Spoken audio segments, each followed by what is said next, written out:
त्या सोन्यासारख्या बापाला कधी बघायचं पोरानो? शाळेची फी भरायला येतो आणि हातात मोबाईल आणून ठेवतो आणि 100ची नोट मागितल्यानंतर हळूच 500 रुपये देतो. त्या बापाला बघायचं नाही. बापाला जर बघायचं असाल तर रात्रीच्या 2 वाजता कधी तर उठायचं.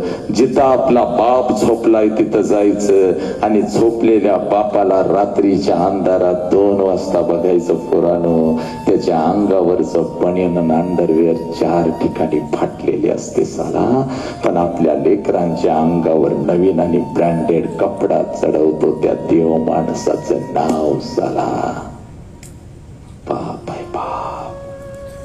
आणि या बापाच्या खांद्याला खांदा लावून नालायकानं रात्रंदिवस झिजती आणि अखंड आपलं आयुष्य फक्त लेकरांच्या साठी झिजवती त्या माऊलीचं नाव आई आहे.